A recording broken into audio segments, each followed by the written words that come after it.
Bienvenue mes chers dans notre bilan du 5e jour de la roue Solune. Nous avons déjà traversé la grande moitié ici et nous arrivons aux 7e et 8e gardiennes. La 7e, celle qui est associée au mois de juillet, qui aime toute chose, et la 8e qui est la guérisseuse. Alors aujourd'hui, j'ai décidé de vous tirer une carte pour chacune avec des jeux très particuliers. Je vais vous le faire tout de suite, mais je vais évidemment d'abord vous présenter ces deux gardiennes. Vous rappelez que nous sommes arrivés, ça c'était ma roue que j'avais dessinée en début d'année, nous sommes arrivés au terme de cette roue qui nous a accompagnés avec nos 12 mots de l'année. Et vous voyez, si je regarde ici 12, Femen était arrivé ici avec un point d'interrogation, c'était retrouver l'espérance. Alors regardez quel était votre 12e mot de décembre et comment vous allez pouvoir synthétiser tout ça avec le 13e mot, entre guillemets, ou la carte blanche. Je vous rappelle que je l'avais appelée Joyelle, elle est ici. Dans tous les jeux que j'ai coloriés cette année, j'ai mis en ligne la petite vidéo pour Encore, je t'aime, la vie, voilà comment elle s'appelle.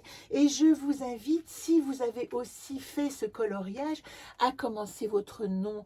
Ce que je ne veux plus, ça compte. Comment est-ce que vous pouvez activer ce grand nettoyage avant de remplir des bonnes intentions et de bonnes idées pour le 2024, sachant que astrologiquement, on dit aussi que cette année, nous avons fini sur une pleine lune, puisque c'était hier la pleine lune, et qu'il n'est pas temps de démarrer vos intentions au 1er janvier, mais plutôt de les mettre en place. Énergétiquement, c'est aux alentours du 21 janvier que les choses vont s'activer, que Pluton rentre définitivement en Verseau, que le Soleil aussi rentre en Verseau, ça c'est aux alentours du 21-22. Et là, il sera le temps d'agir, de voir notre communication, de voir comment nous entrons en relation avec le monde extérieur. Donc vous voyez, nous avons encore un petit temps de latence. Vous avez le temps de dessiner ce nom.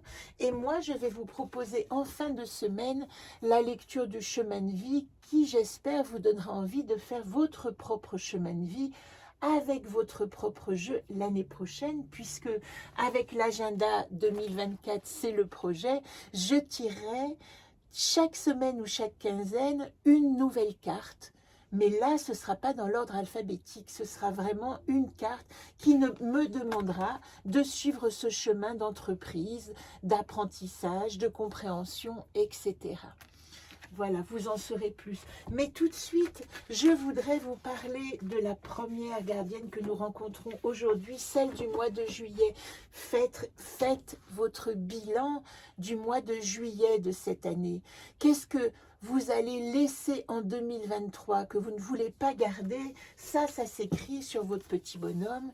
Comment est-ce que... Alors moi, je peux vous dire ce que j'écris gardienne 7. Je me défais de tout ce que je faisais semblant d'aimer. Parce qu'aujourd'hui, dans le jour de Yule, c'est aussi le jour, il me semble, de la fidélité.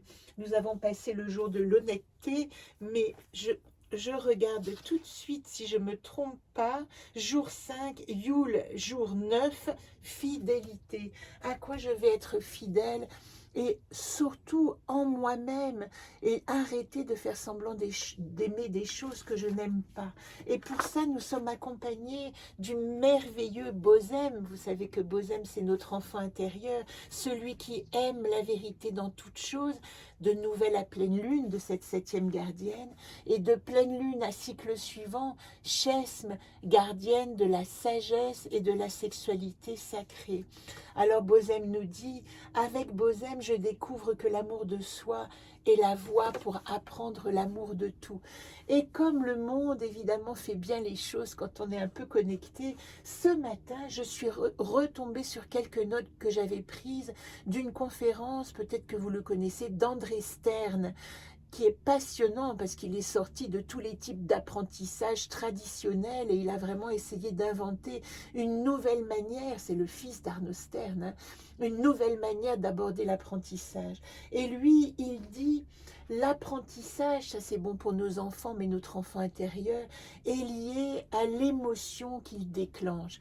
Veillez à regarder quelle émotion, quel plaisir, quelle curiosité vous avez aux nouveaux enseignements, et c'est une voie qui va vous montrer vers quoi vous pouvez vous diriger.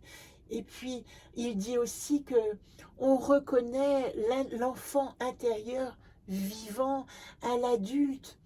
Pardon, on reconnaît l'enfant intérieur vivant en l'adulte que nous sommes, à la solitude qui les accompagne, car ils ont toujours un pied dans leur monde et cela, ils ne le partagent pas. N'ayez pas peur de cette solitude qui vous permet de vous rencontrer vous-même et puis après d'aller partager la joie vivante d'être au monde. Voilà ce que nous dit Bozem. Et puis comme nous sommes avec Chesme, ben je vous renvoie à ces 2 vidéos que j'avais fait, je crois que c'est en début d'année, et qui parlaient des flammes jumelles. C'était intéressant d'essayer de comprendre comment nous sommes reliés aux autres, à travers quels archétypes. Et vous voyez, j'avais cet oracle des flammes jumelles, mais j'ai jamais adhéré au dessin. Et il m'a pris, donc il n'existe pas, hein, mais il m'a pris l'idée de le redessiner moi-même, de refaire des images. Et je vais tout de suite, vous voyez, peut-être que je l'éditerai un jour, mais je vais tout de suite tirer une carte et puis vous dire l'enseignement que Chesme, que la 7e gardienne nous propose de garder pour cette année. Hop là, on va prendre ça.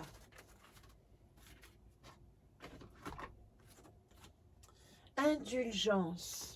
Alors, dans cette 7e gardienne, il nous est demandé d'apprendre l'indulgence. Il est là le temps de la pause. Beaucoup de chemins parcourus, seul ou accompagné, tu peux te féliciter. Mais là, tu as besoin de repos, tel un randonneur qui doit s'arrêter pour reprendre des forces. Ce n'est pas une punition, non, mais bien un cadeau, un temps de pause pour toi. Peut-être peux-tu faire un bilan, observer les modifications de pensée, de gestes que tu as maintenant. À quel point ta vie est malgré tout plus harmonieuse. Voilà ce que vous pouvez explorer aujourd'hui, accompagné de cette gardienne jaune, de couleur jaune, amour inconditionnel, aimer la vérité. Et une fois que vous avez écrit ce dont vous vous défaisez, eh bien vous pouvez écrire ici ce que vous gardez de 2023 et qui va vous permettre d'avancer vers une nouvelle dimension. Alors ça, c'est pour la première. La 2e gardienne que nous rencontrons aujourd'hui pour le bilan, c'est cette merveilleuse guérisseuse. Intuition et guérison, servir la vérité.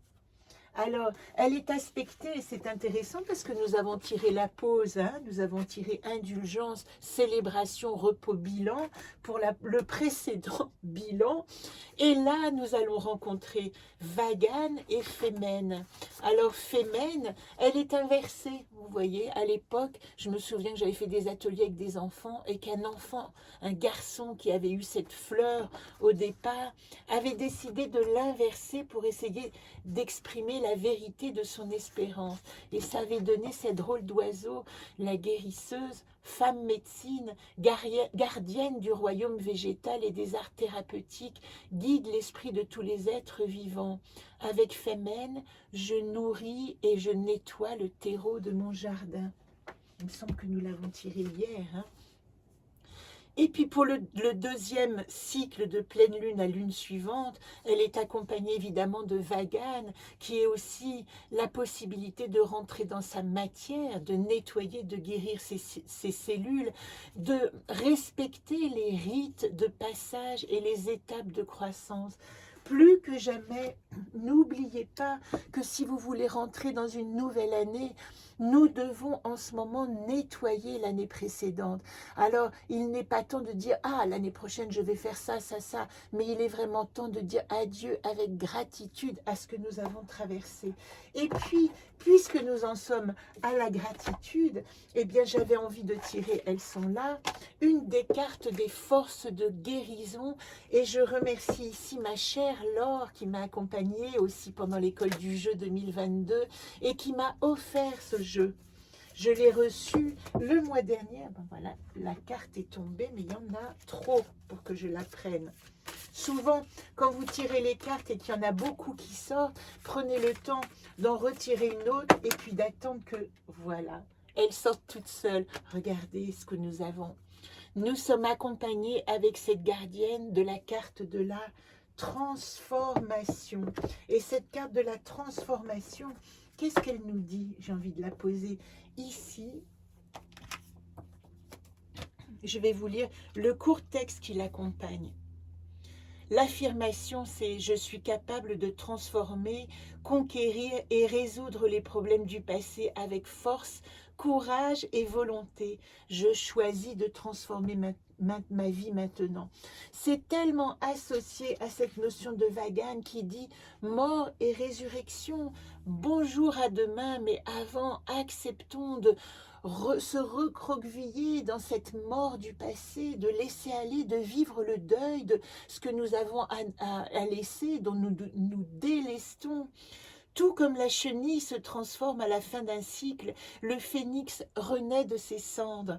Ce que vous aviez perçu comme néfaste est en fait positif et vous mène à une nouvelle vie. Il est maintenant temps pour vous de renaître. Si vous êtes allé si loin, vous avez atteint la fin d'un cycle de votre vie. L'oiseau de feu sacré est un créateur conscient, choisissant d'accepter les inévitabilités et de les utiliser pour produire les expériences positives.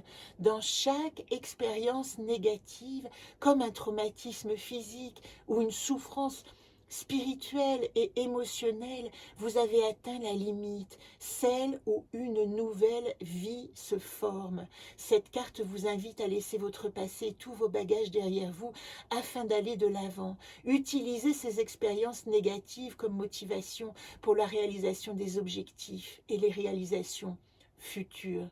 Au cours de ce processus de transformation, vous émergez avec confiance, force, avec un but clair. Si vous faites actuellement face à des difficultés, à des troubles émotionnels tels que la dépression, la mélancolie, etc., et puis le désarroi, on peut rajouter, hein, sachez que les temps difficiles touchent à leur fin et qu'une nouvelle vie pointe à l'horizon.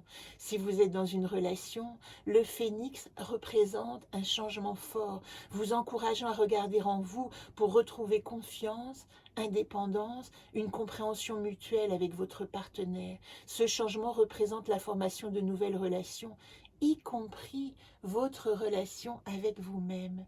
L'énergie du phénix nous demande d'évaluer nos habitudes et modes de fonctionnement quotidiens. Nous servent-ils vraiment ou devons-nous nous en libérer et rompre la routine? Tout comme le phénix, vous renaissez des cendres plus forts, plus puissants et remplis d'énergie. Voilà ce que nous dit ce magnifique oracle et je trouve qu'il est tellement en droite ligne avec ce temps de bilan que je vous invite plus que jamais à le célébrer avec la joie, activer la gratitude. Nous sommes vivants. Je t'aime la vie. À demain pour la suite.